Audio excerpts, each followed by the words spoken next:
Boa noite, amigos. Hoje eu recebo uma das figuras mais queridas do Recife, Zé Paulo Cavalcante Filho, que era da Academia Brasileira de Letras. Ele passou a cadeira dele para Maria Letícia. Ela devolveu, Zé Paulo?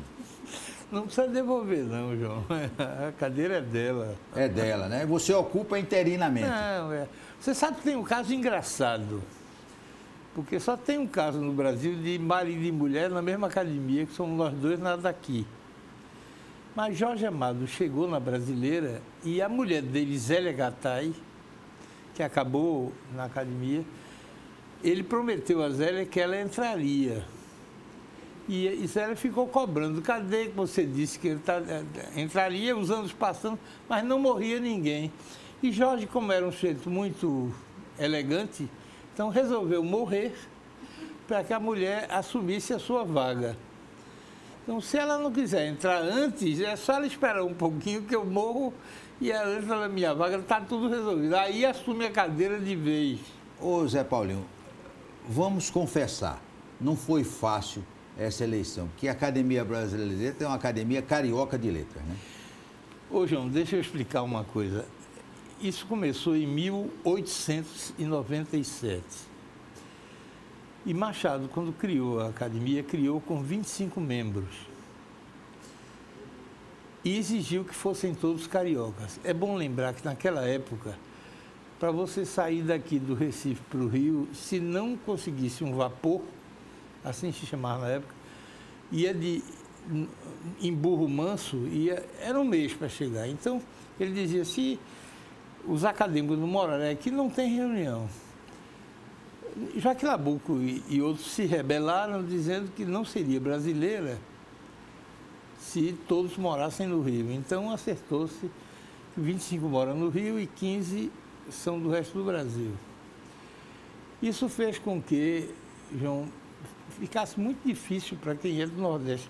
Por exemplo, nesses 125 anos, só um pernambucano morava no Recife antes e continuou a morar depois de ser eleito, que foi o nosso Mauro Mota, em 1970. Morreu em 84. Isso já faz mais de 50 anos, então não é fácil. Nós temos um enorme conjunto de grandes escritores que mereceriam, sem nenhuma dúvida, alguns estão aqui, entre nós hoje, mereceriam, sem dúvida, mas não é muito fácil, não. Ali é uma coisa meio complicada, viu, gente? Agora, tem muita gente famosa na academia, não é, Zé Paulinho? Como é que você está lidando com eles? Gilberto Gil disse que em poucos meses se tornou um dos maiores amigos seus, em poucos meses. Deixa eu dizer, eu tenho um amigo que é Alberto Venâncio, é de lá. Uma vez eu perguntei a ele, Alberto, o que é preciso para entrar na academia? Ele disse, Zé Paulo, primeiro entrar e depois ser eleito. Então, você está ali é também um espaço de convivência, é muito agradável, enorme conjunto de amigos, as conversas são sempre muito agradáveis, de forma que eu estou gostando, estou achando bom. Como é esse chá da academia, esse famoso chá? Mas esse é um negócio complicado. É o seguinte, toda quinta-feira tem sessão. Então, às 4, só pode participar quem é da academia. Mas 3 horas começa um chá. O chá, João, tem uma mesa que assim tem uns 10 metros, pelo menos 10 metros. E lá dentro tem tudo, em cima tem o que você sonhar. Que é o seguinte, tem bolo de rolo, bolo sozalião, tapioca, queijo com manteiga, de goiabada, queijo do pãozinho de queijo. Então, o Brasil, a culinária brasileira está representada na mesa. Então, é muito agradável. E, quando tem posse, tem uma sopinha, entre aspas. Sopinha que as mulheres podem comparecer. Dona Letícia vai sempre. Ela adora, são 2 sopas sempre. Eu acho as 2 imbebíveis, ela adora as 2, de forma que ela deve estar certa. Ela entende mais. Deve entender mais do que eu. Eu prefiro ficar no resto, porque... Então, esse lanche das quintas, quando tem posse ou cerimônia oficial, vira uma sopinha a que todos têm acesso. É muito agradável aquilo. Ô Zé Paulinho, Anselmo Góes, que me disse que é assíduo frequentador de postes na academia. Nunca vi uma como a sua. Problema de Anselmo, não é meu, não. Ô, João, deixa eu... A recepção foi uma coisa deslumbrante. Deixa eu dizer, eu entendo que mais do que mérito pessoal, João, foi uma homenagem da Academia Pernambuco.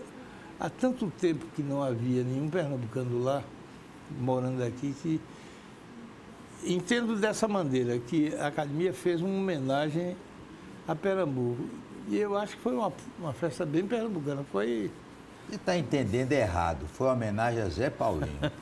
Você está entendendo errado. Agora, um dos ocupantes da sua cadeira 39 foi Roberto Marinho. E você tem um lado jornalista. Você escreveu durante muitos anos na Folha de São Paulo, no Diário de Pernambuco e agora escreve no Jornal do Comércio, né? Onde é o seu lado jornalista? É o seguinte, João, esse é uma coisa interessante. Eu quando fui... As pessoas são polêmicas. E eu quando fui redigir, porque o Estatuto diz que o seu discurso é falar nos anteriores, na obra e na figura dos anteriores. Então, eu quando fui com a determinação. O meu papel era homenagear os antecessores. Não cabia a mim fazer as críticas. E um dos lados que eu citei, do Roberto Marinho, era uma coisa muito especial, que era a relação dele com os jornalistas do jornal dele. Nisso ele foi muito especial. Então, citei alguns casos e vou referir somente um. Um dos casos, por exemplo, deu origem a um famoso bilhete a um general lá da ditadura que dizia, o general pediu a demissão de alguns comunistas e ele respondeu com bilhete, João, que entrou na história do jornalismo brasileiro. Ele disse, general, vocês cuidam dos seus comunistas, que dos meus comunistas cuido eu. Mas para falar em apenas uma história, o chefe de redação se chamava Henrique Caban. Então, em 1974, os militares mandaram para Roberto Marinho uma relação de depósitos que ele vinha fazendo em membros do Partido Comunista. Em 74, isso era um atentado contra a segurança nacional. E pediram que ele fosse demitido. O doutor Roberto chamou o Caban para conversar. Disse, Caban, você está fazendo depósito na conta de membro do Partido Comunista? Ele disse, estou, doutor Roberto, porque eles me protegeram no passado quando eu precisei e agora eu acho que eu tenho esse dever. Aí, quando qualquer um esperava que ele fosse demitir, o doutor Roberto se vira para ele e diz, ô Caban, e tu precisa fazer isso em depósito na conta dos homens? Não pode ser em dinheiro. Aí o Caban disse, pode. Ele disse, por que você não começa a fazer? Então, a partir daquele momento, o Caban passou a fazer as doações em dinheiro e o assunto se encerrou e ele acabou sem ser demitido. Então, é uma figura que, nesses momentos, merece ser... E o seu lado colunista? Diga aí. Ô, João, eu comecei na Folha de São Paulo, escrevi 15 anos na página 2. No começo era um artigo por semana, viraram 3. Terça, quinta e domingo. Depois passei por outros jornais, estou no Jornal do Comércio hoje. E é muito agradável você fazer parte do que está acontecendo. Agora, eu tenho uma observação que está, para mim, cada vez mais clara, viu, João? Eu não sei se é o momento do país, está muito radicalizado, que o leitor gosta de algo que seja instrutivo, mas leve. Letra diz, não escreva sempre assim. Mas toda vez que eu puder encerrar o texto com o sujeito dando um risinho, eu acho que é um prêmio. Por exemplo, Geninha. Geninha foi a grande dama da teatro pernambucano, amigo de minha mãe, de meu pai.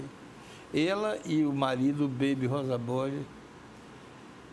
Então, há muita maneira de homenagear Geninha. Então, Zé Paulinho, eu contei um caso que aconteceu conosco. Você está igual ao presidente Bolsonaro, está tendo impressões. Aí você teve essa coisa que Geninha morrer, foi? Para escrever aquele artigo lindo. Como é que pode aquilo? Eu soube, ela fez 100 anos, João, na terça. Eu tenho que escrever, mandar os artigos na quarta, você sabe disso com antecedência. Escrevi na terça, mandei na quarta de manhã o artigo. E ela estava bem, ela não tinha nenhum prenúncio de que fosse ter nada. Então, quarta-feira eu mandei com um título sugestivo. O título era Viva Geninha, e eu acabei o artigo com uma expressão engraçada, que era Viva, vírgula, Geninha.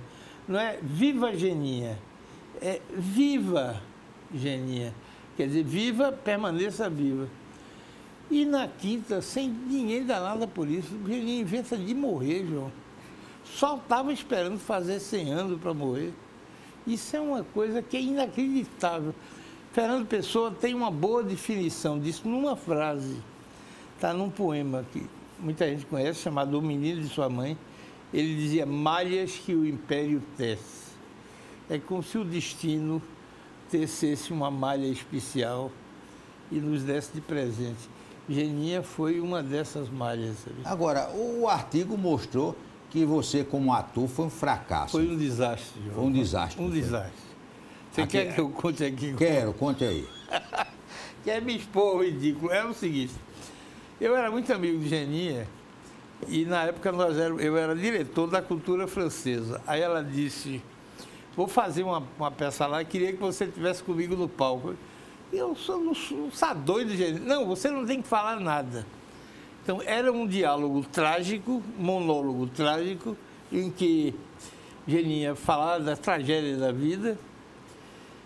E no começo do monólogo, ela está conversando com um amigo numa mesa de chá. Depois, o amigo se despede dela, sai de cena e ela acaba o espetáculo sozinha.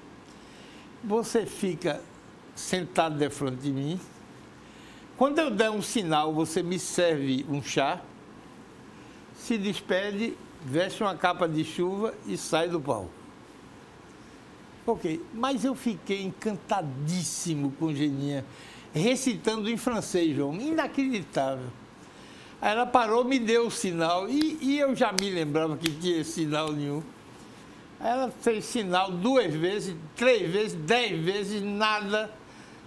Aí ela pegou a xícara de chá, mostrou no meu olho. Aí eu disse, eita, Geninha, eu me esqueci. Agora, o monólogo em francês. Aí eu disse em português, eita, Geninha, esqueci do sinal. Quando eu disse isso, João Alberto, não pressionou, foi uma gargalhada de 5 minutos. Olha, o povo estava lá para chorar as lágrimas pela tragédia de Geninha. Aí começou a gargalhar. Aí eu me desculpei, servi o chá a ela, fiz uma reverência e peguei a capa para vestir a capa e me retirar.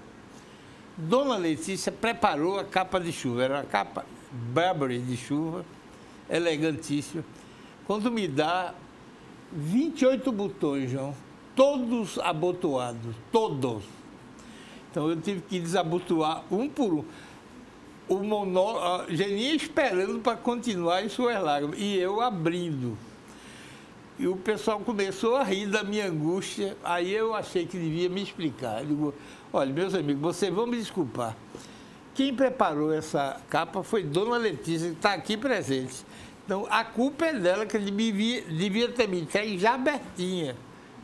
Oi, João, aí quando eu disse isso, aí a tragédia foi maior, porque foi 5 minutos de gargalhada, até que eu consegui abrir o último botão, vesti a capa, fiz uma reverência para a Geninha e saí. O povo ficou rindo lá 5 minutos. Imagine depois do que é, depois daquela risadaria, é Geninha voltar a chorar no palco. Aí, quando acabou, eu disse, Eugenia, você vai me desculpar. Eu fiquei encantadíssimo. Agora, é o seguinte, eu nunca mais subo no palco da minha vida. E ela cumpriu. Ela disse, faz bem, Zé Paulo, faz bem. E eu cumpri o prometido e acho que fiz muito bem. Depois do intervalo, nós vamos continuar conversando com Zé Paulo Cavalcante Filho.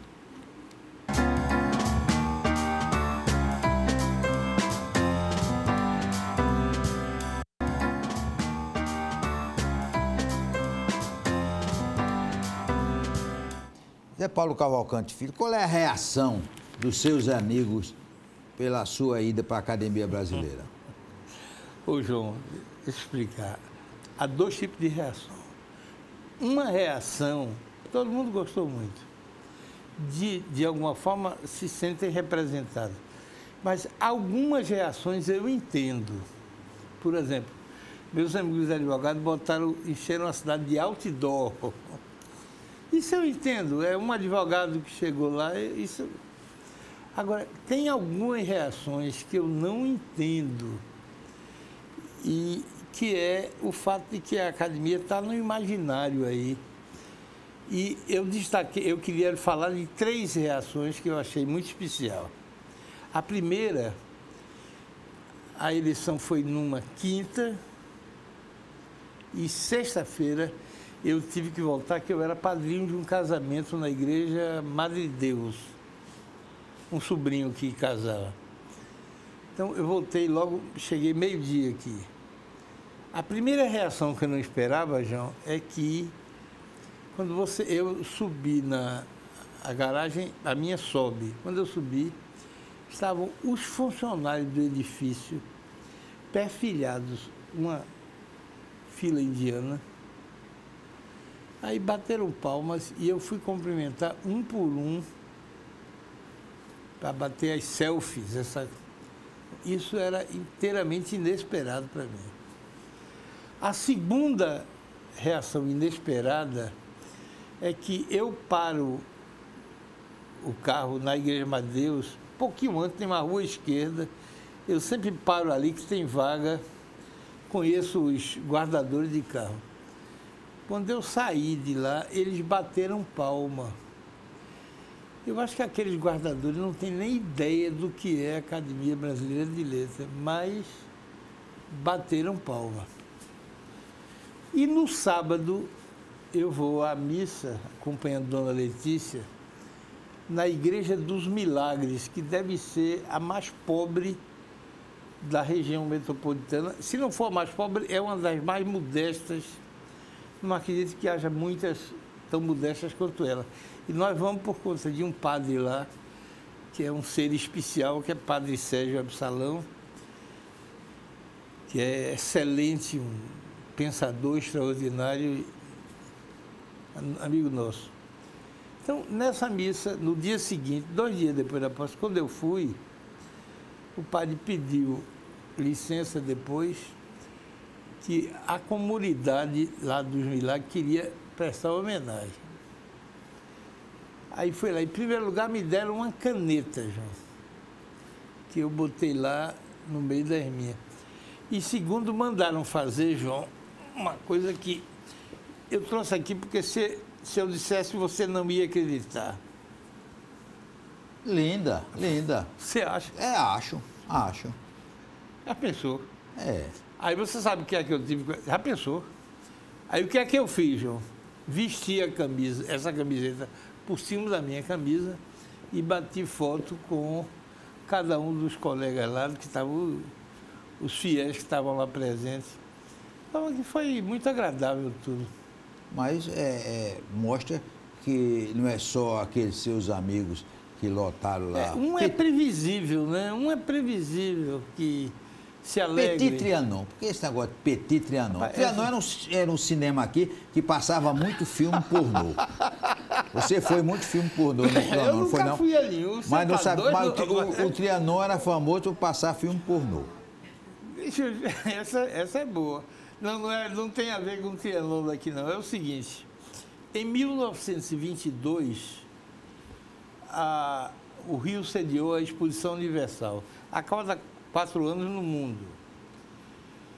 E a França resolveu... A França tem esse fetiche. Lembre-se que 20 anos antes, 40 anos antes, em 1888, a exposição foi em Paris. Aí fizeram a Tour Eiffel, que na hora de derrubar ficaram com tanta pena que ela existe até hoje. Aquilo foi feito para ser derrubado. Em 22 foi no Rio. A França tinha aqueles terrenos ali que não valiam nada, estava muito longe do centro do Rio, e resolveu fazer uma réplica de Versalhes. E Versalhes tinha o Petit Trianon, onde morava a imperatriz, e resolveu fazer uma réplica perfeita do Petit Trianon de Versalhes. Quando acabou a exposição, devia ser derrubada. Eles não tiveram coragem de derrubar. Não tiveram coragem. Então, uma boa alma veio e doou à academia. A academia fez uma homenagem à França, porque a academia francesa se chama Académie Française, Academia Francesa. A brasileira é a Academia Brasileira de Letras, mas se você chegar lá no Petit Trianon, olha aí em cima, não puseram o de letras, botaram Academia Brasileira. Academia Francesa, Academia Brasileira. E ali você teve presente, ali é a réplica perfeita. Aquele salão dos discursos era o salão de baile do Petit Trianon. E é um edifício plasticamente bonito, né? Bem equilibrado. O que houve depois? A cidade do Rio veio andando e abraçou aquela área, uma área que não valia nada, agora vale muito,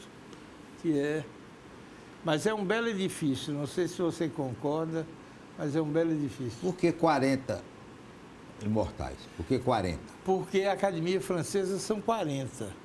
Houve uma briga no começo, porque a Academia Francesa são 40, mas lá não são só escritores, são grandes personalidades. No começo só francesas, hoje é do mundo. Há membro da Academia Francesa que é peruano, por exemplo. E aqui, por pressão de Machado, se exigiu que fossem só escritores.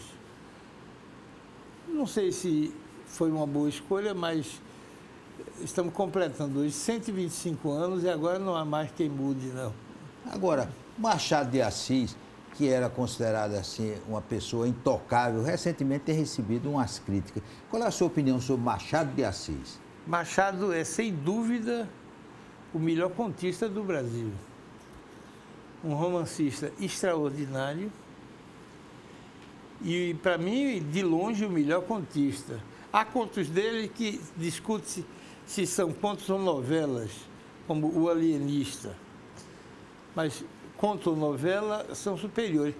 E o que prova que um escritor é bom, João, não é o sucesso imediato, é a permanência no tempo. Ninguém fica pela quantidade do que escreve. Você fica pelo seu melhor. Fica pelo melhor. Eu sempre soube disso. Por exemplo, o primeiro livro de crônica, depois volta a Machado, o primeiro livro de crônica que eu escrevi, O Mel e o Fel, eu separei 1.593 crônicas que eu tinha escrito para os jornais do Brasil. Joguei fora 1.502 e o livro saiu com 91. Se eu fosse fazer o livro hoje, devia ter saído só com 80. Você não fica por 1.600 crônicas, você fica pelo que fez de melhor. O Machado sabia disso, e a prova de que Machado é um escritor eterno é que 125 anos depois de sua morte, ele continua sendo publicado e continua sendo enormemente atual. De forma que é um grande escritor. Olha, sempre se dizia aqui que Augusto dos Anjos só fez um poema. Tem grandes escritores de uma obra só? Essa obra é curiosa, porque não é um poema só, é um livro só. A lenda, João, é que quando ele acabou, ele juntou, fez uma capa branca, simulação de capa, rasgou a mão e com o sangue escreveu "Eu", em vermelho. Por isso é que, se você for procurar o livro de Augusto dos Anjos, é sempre uma capa clara e o eu em vermelho. Eu, porque, segundo a lenda, não sei se é verdade, o eu foi escrito com o sangue do Augusto dos Anjos. Pouco depois dele morrer, a mãe e filha se juntaram, agregaram outros poemas que não entraram, e esse único livro chama-se hoje Eu e Outros Poemas, que é um livro... É um escritor datado, que é um pouco daquele tempo, um pouco... o beijo e a véspera do escarro, essa coisa... Mais um escritor que vai permanecer pela qualidade da sua obra. Mas tem outros escritores numa obra só? Depende. O Walt Whitman escreveu só um livro de poesia na vida, sobre a relva de... gramas de relva. Agora, é uma coisa diferente, porque o que é que ele fazia? Ele ia tirando os mais fracos, ele escrevia. Quando achava que um poema era melhor do que o outro, tirava os ruins e ia botando outros. Tanto que há 14 edições do livro Pela Vida, cada uma diferente da outra. E ainda a edição definitiva, que é um Dead Bad Edition, foi feita pela viúva depois. Tinha alguns poemas que sobraram, foi acrescentado a última edição dele, e a edição definitiva é esta última, mais esses poemas adicionais. Mas não é normal. Um poema só, um livro só não é normal. Ô Zé Paulinho, hoje eu vou quebrar uma tradição. Esse programa já está no ar há 54 anos. E pela primeira vez nesses 54 anos, eu vou fazer um bis. Amanhã tem mais Zé Paulinho aqui. Um forte abraço e até amanhã.